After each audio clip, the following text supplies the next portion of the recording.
Une dernière vidéo sur le déroulement des Jeux. On va voir que les Jeux olympiques actuels ont quand même certaines similitudes avec les Jeux olympiques de l'Antiquité, bien que ces Jeux olympiques soient différents. La première chose à savoir, c'est que les sports ne sont pas les mêmes, évidemment, puisque dans l'Antiquité, de nombreux sports modernes n'existent pas. Pour le déroulement des Jeux olympiques, je vais également vous proposer une petite vidéo qui elle-même viendra compléter ce que nous allons voir dans la correction et qui a en plus l'intérêt d'être un petit peu humoristique. Ça vous permettra d'appréhender ces Jeux olympiques sous une autre forme. Pour répondre à cette question, il fallait vous baser sur le document 1 et également sur un second document que vous trouvez dans le manuel. D'abord, le premier jour. Le premier jour, on faisait une procession, c'est-à-dire un défilé, et des sacrifices au dieu, toujours le même, le dieu Zeus. Il n'y avait donc pas d'événement sportif. C'était ce qui correspondait à l'actuelle cérémonie d'ouverture. Le fameux discours qui nous est rapporté par Lysias date de ce premier jour des Jeux Olympiques. Puis avaient lieu 5 jours de concours sportifs. Retrouve dans le document 3 le nom de chacune des épreuves suivantes et essaye de retrouver l'endroit où elles avaient lieu grâce au document 1. Le premier jour, je vous ai donc dit, pas d'événement sportif. Le deuxième jour, 2 épreuves.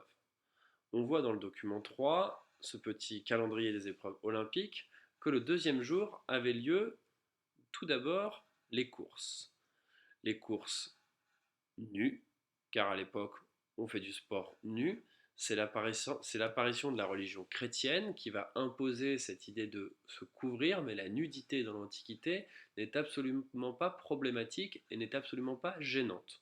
On peut être nu, aller et venir nu, ça pose pas de problème. Alors évidemment, dans la vie de tous les jours, on n'est pas nu pour des questions de commodité, pour des questions de protection et d'hygiène. Mais dans le cadre des Jeux Olympiques, on défile bien nu, tel que les êtres humains sont à l'état de nature. Ces courses ont lieu au stade, de la manière la plus évidente que ça se passe. On voit très bien le stade sur notre petit plan en document 1, sur notre reconstitution. Je suis en train de chercher le numéro. En numéro H, on peut donc voir le stade qui apparaît ici. C'est là que se passaient les courses. On a donc des courses en armes l'après-midi qui, elles, ont également lieu au stade. Le troisième jour ont lieu les combats, la lutte, le pugilat et la boxe, l'actuelle boxe. Enfin, le pancrace qui est un mélange de lutte et de pugilat. Ces combats, eux, se déroulent au palestre. Le palestre, sur notre document, je crois qu'il n'est pas indiqué. Si il est indiqué en G, autant pour moi, le palestre est cette espèce de petit bâtiment que l'on voit carré qui correspond aujourd'hui à ce qu'on appellerait tout simplement un gymnase. Enfin, le quatrième jour a lieu le pentathlon. C'est une combinaison de 5 épreuves, de la course simple, du saut en longueur, de la lutte, du lancer de javelot et du lancer de disque. C'est donc un sport qui nécessite d'être un athlète complet, un athlète avéré.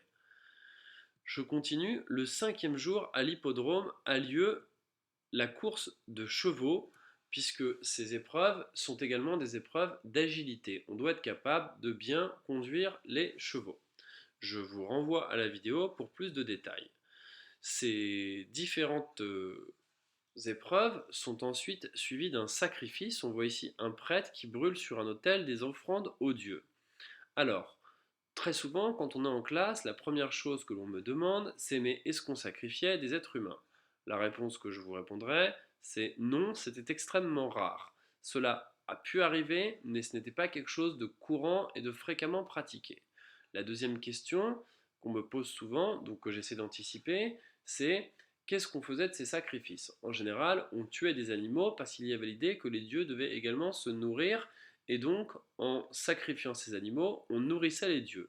Très souvent, dans certaines processions, dans certaines fêtes, je pense aux Panathénées à Athènes, qui sont des fêtes qui ont également lieu tous les ans, et les grandes Panathénées tous les 4 ans, on sacrifiait de la viande qui, une fois sacrifiée symboliquement, était distribuée à la population la plus pauvre pour qu'elle puisse se nourrir. Donc ces sacrifices ne sont pas si barbares qu'on aime les imaginer.